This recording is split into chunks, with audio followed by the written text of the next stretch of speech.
¿De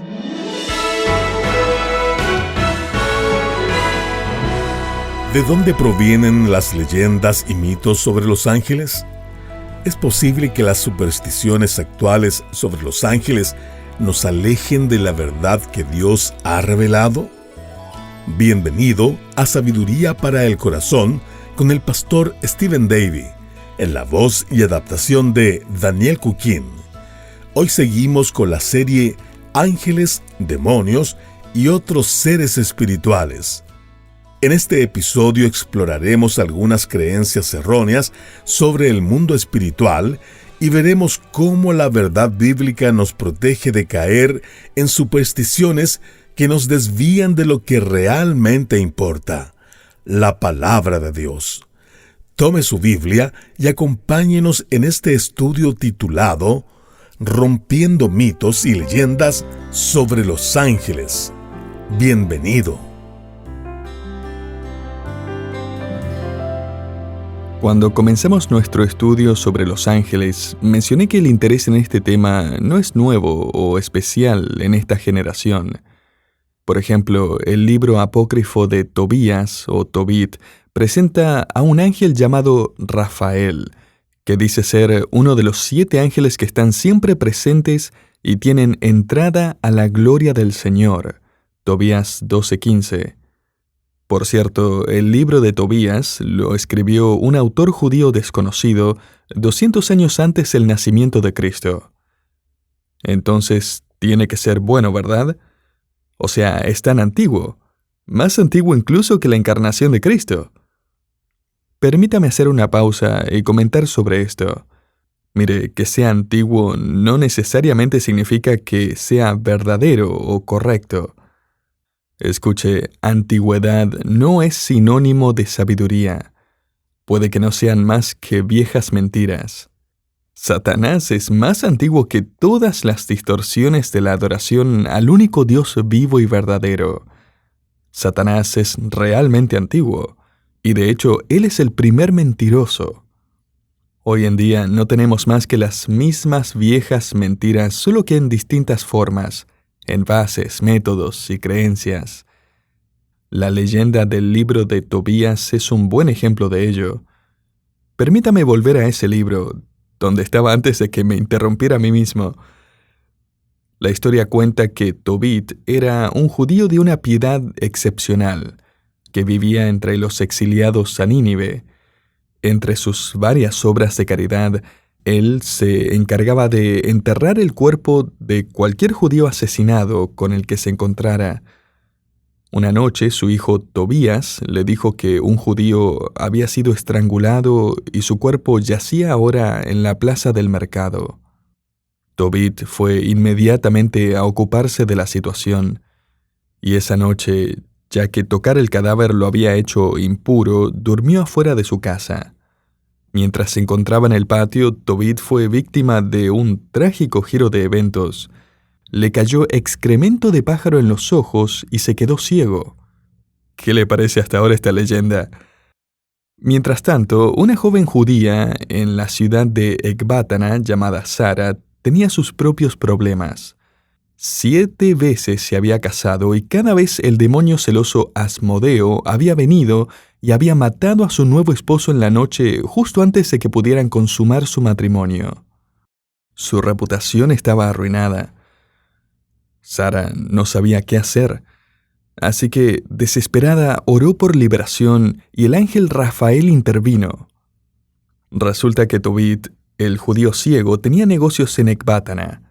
Él envió a su apuesto hijo Tobías para recoger el dinero, y el ángel Rafael, haciéndose pasar por un ser humano, se ofreció para acompañar a Tobías. De camino a Ecbátana, acamparon junto al río Tigris, y un pez saltó del río e intentó tragarse a Tobías. Rafael le dijo a Tobías que atrapara a este pez devorador de hombres, lo que de alguna manera logró hacer, y Rafael le ordenó que le quitara el corazón, el hígado y la hiel, y los guardara. Luego Rafael le contó a Tobías acerca de Sara, y le dijo que ella era la chica perfecta para él.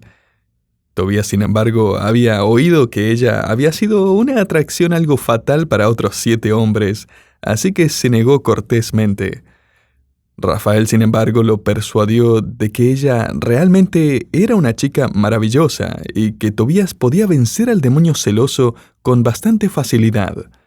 Todo lo que tenía que hacer era quemar el corazón y el hígado del pez en su presencia y el demonio huiría.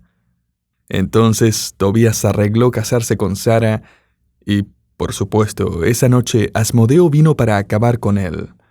Sin embargo, cuando Asmodeo llegó, olió el corazón y el hígado del pescado y huyó a Egipto hasta donde Rafael lo persiguió y lo ató. Por su parte, el padre de la novia, que esa noche ya había cavado la tumba número 8, se alegró mucho al enterarse de que Tobías había logrado sobrevivir. Tobías luego mandó a recoger el dinero por el que había venido, regresó a Nínive y usando la hiel del pescado en los ojos de su padre, logró curar su ceguera. ¿Qué le pareció la historia? Ahora tiene un nuevo cuento para contarles a sus hijos antes de dormir. Broma. Ahora, para el siglo III después de Cristo apareció otro escrito llamado el Testamento de Salomón. Combina el misticismo, el judaísmo y el cristianismo para crear una leyenda popular sobre el hombre más sabio que jamás haya existido, Salomón. Permítame contarle la historia, pero le advierto que tal vez esta no sea la mejor historia para contar antes de ir a dormir. La historia cuenta que un demonio llamado Ornías le estaba chupando el pulgar a un niño, que era el hijo del capataz del proyecto de construcción de Salomón. Cuando el niño comenzó a languidecer y perder peso, Salomón oró pidiendo ayuda y llegó el arcángel Miguel. Miguel le dio a Salomón un anillo que le permitiría atar a todos los demonios.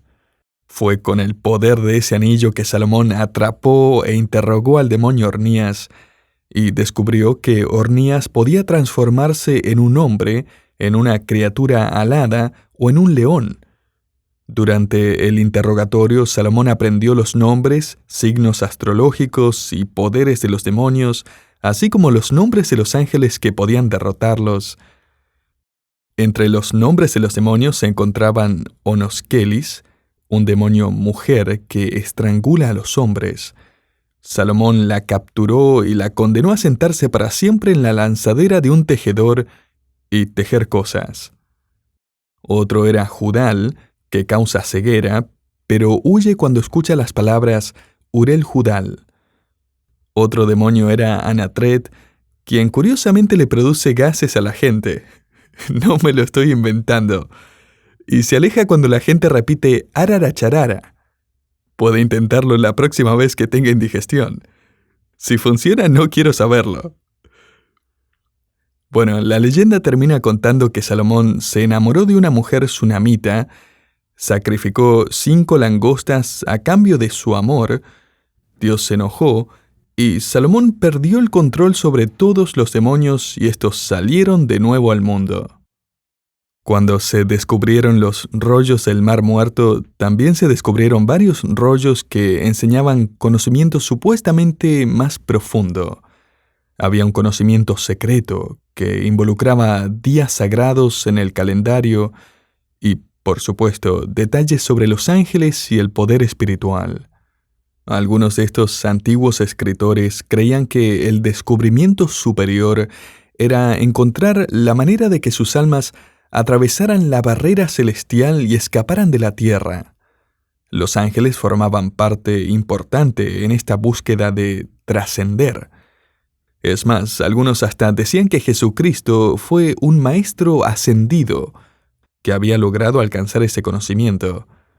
Me parece interesante que 2000 años después, varias sectas y religiones y creencias ven a Jesucristo exactamente de la misma manera. Repito, querido oyente, estas son creencias antiguas, tienen miles de años, pero en realidad no son más que viejas mentiras. Y escuche, querido oyente, no solo el mundo moderno está lleno de supersticiones y leyendas que se creen como si fueran verdad, sino que tristemente la Iglesia también ha caído en una forma de dualismo. Dualismo es la creencia de que todo es una batalla entre espíritus buenos y malos, con los humanos lamentablemente atrapados en medio de esta lucha. Los humanos son indefensos y prácticamente derrotados a menos que los ángeles sean más fuertes y numerosos que los demonios. Los demonios están relacionados con todo lo malo y los ángeles a todo lo bueno. Ese tipo de dualismo se ha extendido a la Iglesia. Si enciende la televisión y mira los programas evangélicos, entre comillas, es posible que vea algún pastor, entre comillas también, atar algún demonio invisible con una oración especial. Quizás lo vea sanar a alguien expulsando el demonio del cáncer o el demonio de la presión arterial. Hace poco vi un video en el que un pastor reunió todos los saldos de las tarjetas de crédito que le habían dado, apiló todos los papeles y procedió a atar al demonio de la deuda y liberar a esas personas. Ahora dígame, ¿qué significa eso? ¿Significa acaso que no tienen que pagar el próximo mes?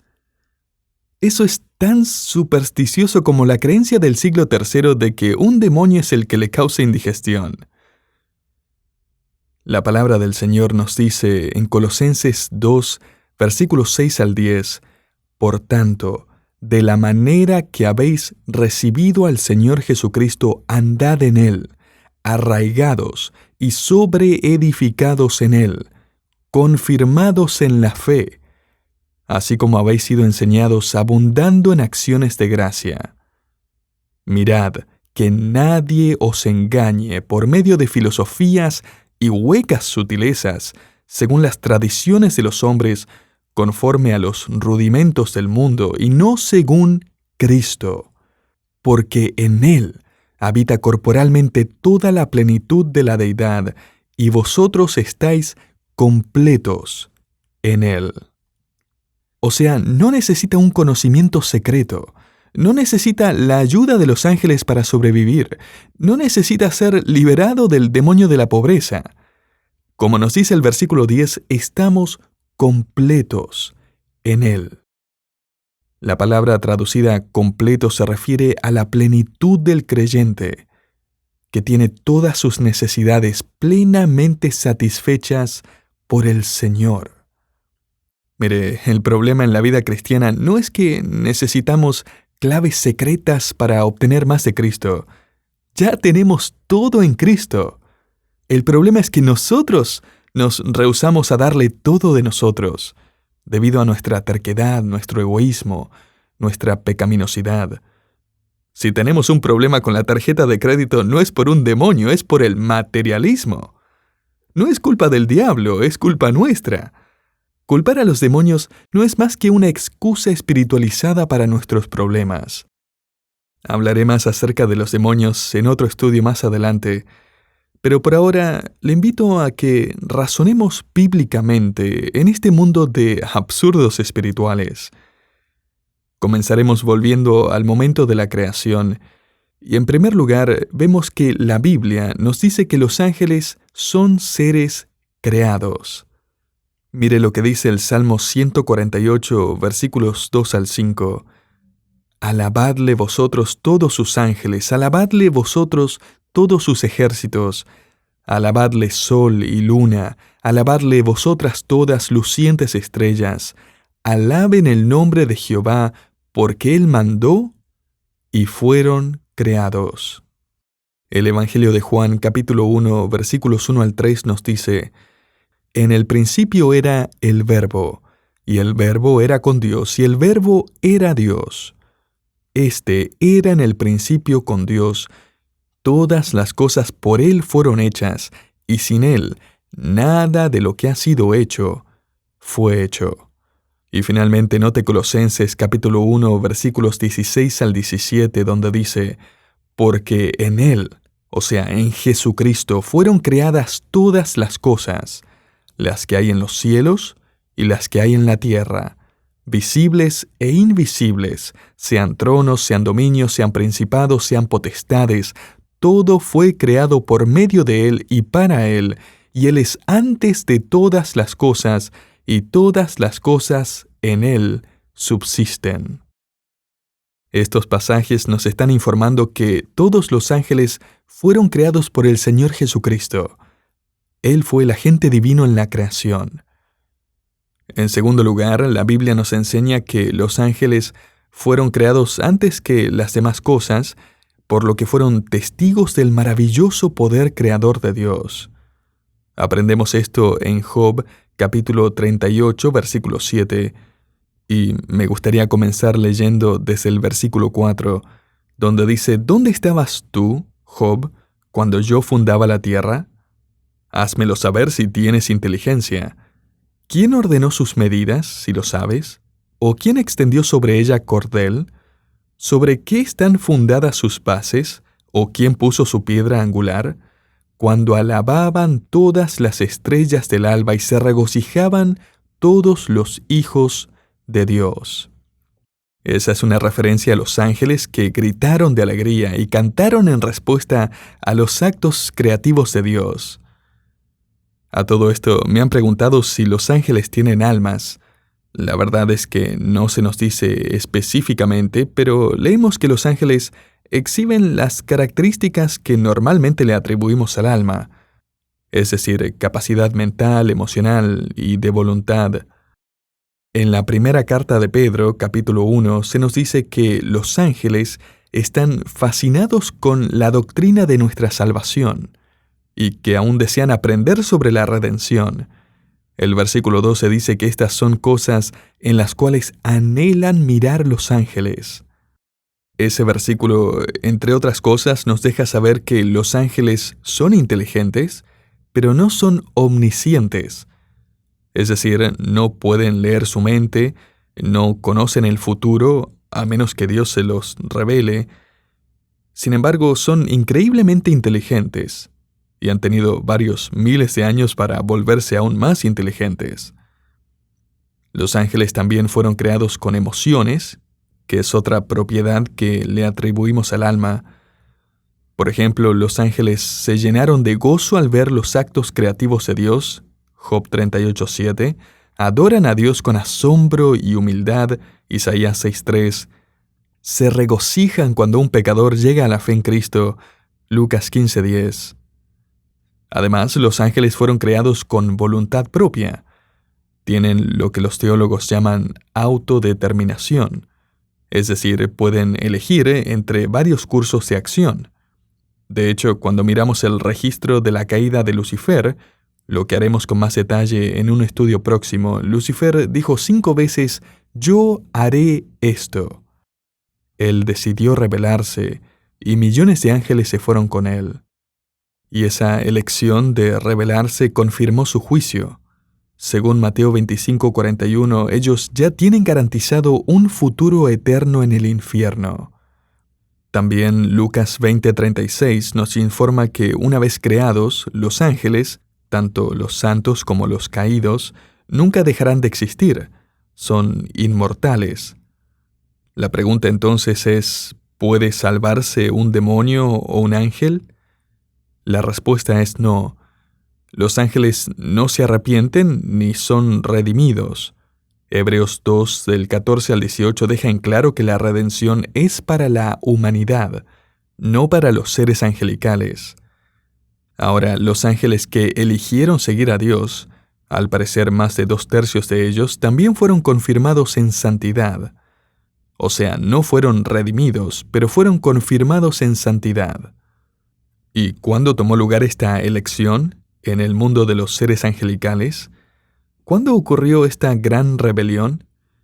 No se nos dice exactamente cuándo, pero examinando la información, creo que podemos llegar a esta conclusión. La pista número 1 es que los ángeles fueron creados antes de Génesis 1:1, cuando Dios creó los cielos y la tierra, como se nos dice en Job 38, del 4 al 7. La pista número 2 es que Satanás estuvo presente en el jardín del Edén para tentar a Eva en Génesis capítulo 3. Y la pista número 3 es que al terminar los días de la creación, Dios dijo que todo lo que había hecho era bueno. Así que asumimos que no había pecado para ese entonces. En ese caso, los ángeles debieron haber escogido entre rebelarse o seguir a Dios en algún momento entre el final de la semana creativa y Génesis capítulo 3, con la tentación de Adán y Eva. Para ponerlo de otra manera, si es que usted puede determinar cuánto tiempo vivieron Adán y Eva en el jardín del Edén, entonces tendrá su respuesta. La leyenda de Enoc, por cierto, dice tener la respuesta. Dice que Adán y Eva solo pudieron aferrarse al jardín del Edén durante 5 horas. Esa leyenda, sin embargo, no es nada más que eso. Una leyenda. Según Génesis capítulo 2, Adán tuvo el tiempo suficiente para nombrar todas las especies animales, darse cuenta de que le faltaba su otra mitad, someterse a una cirugía donde Dios le extirpó una costilla, casarse con una mujer a la que llamó Eva, y aún necesita tiempo para que lo convenza de comer una fruta que nunca debería haber comido. Mire, todo eso ciertamente tomaría más de 5 horas. A veces mi esposa se tarda 5 horas solo en convencerme de que saque la basura. Ahora, lo que podemos decir con certeza es que los ángeles tomaron su decisión antes de la caída del ser humano en pecado. Otras cosas que podemos aprender acerca de los ángeles, según lo que nos enseña la Escritura, es que los ángeles viven para servir. Y si algo es obvio es que los ángeles sirven con pasión. Mientras que los ángeles caídos odian a Dios con pasión, los ángeles santos le aman y le sirven con una gran pasión. Los ángeles no solo sirven con pasión, sino que también con privilegios. Solo imagine lo que ven los ángeles. Imagínese lo que es estar tan cerca del trono y de las cosas de Dios. Y los ángeles también sirven con propósito. Déjeme darle 3 formas en las que los ángeles sirven con propósito. Y la primera es que los ángeles exaltan el carácter de Dios. Mire Apocalipsis 5, del 11 al 14. Y miré, y oí la voz de muchos ángeles alrededor del trono y de los seres vivientes y de los ancianos, y su número era millones de millones, que decían a gran voz: el Cordero que fue inmolado es digno de tomar el poder, las riquezas, la sabiduría, la fortaleza, la honra, la gloria y la alabanza. Y a todo lo creado que está en el cielo, y sobre la tierra, y debajo de la tierra, y en el mar, y a todas las cosas que en ellos hay, oí decir: al que está sentado en el trono, y al Cordero, sea la alabanza, la honra, la gloria y el poder, por los siglos de los siglos. Y los 4 seres vivientes decían: Amén. Los ángeles también ejecutan la voluntad de Dios. Y veremos esto en detalle en otro estudio. Tercero, los ángeles también ejecutan el juicio de Dios. Escuche lo que dice Mateo 13, del 49 al 50. Así será al fin del siglo. Saldrán los ángeles y apartarán a los malos de entre los justos, y los echarán en el horno de fuego. Allí será el lloro y crujir de dientes. Apocalipsis 20:15 nos dice que el que no se halló inscrito en el libro de la vida fue lanzado al lago de fuego. Y, querido oyente, qué momento tan espantoso será aquel, cuando al fin de los tiempos Dios declara en su gran trono blanco: culpable. Y todos los que no hayan sido redimidos se arrodillarán, y toda lengua gritará: tú eres el Señor.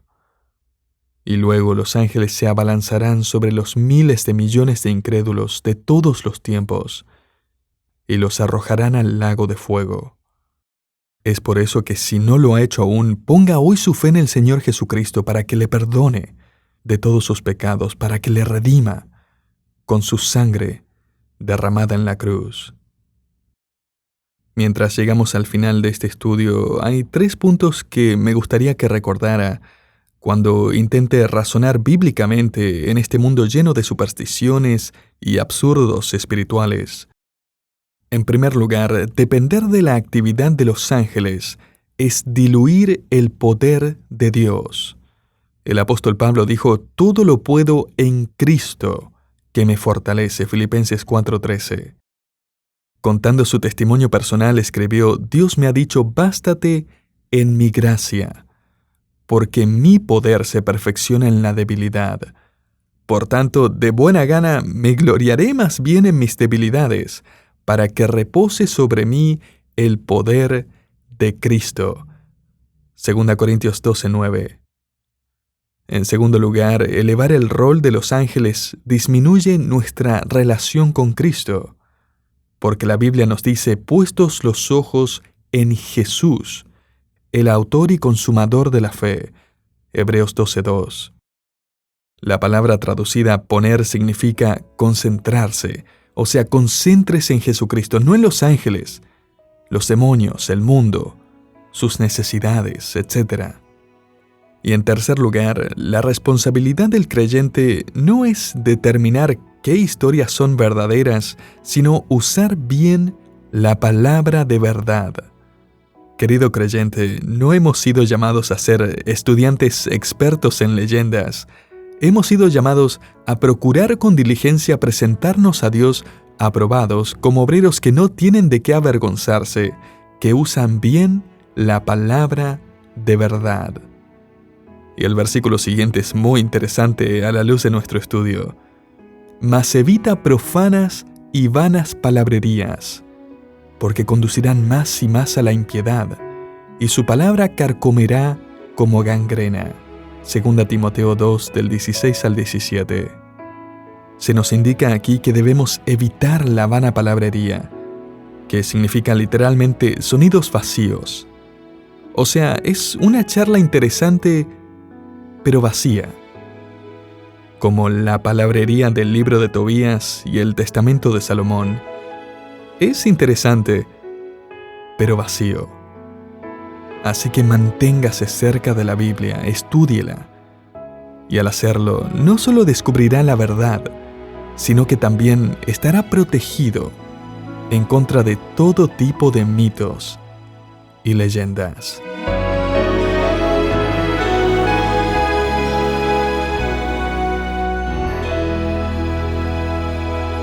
Gracias por acompañarnos en Sabiduría para el Corazón, un programa de sabiduría internacional.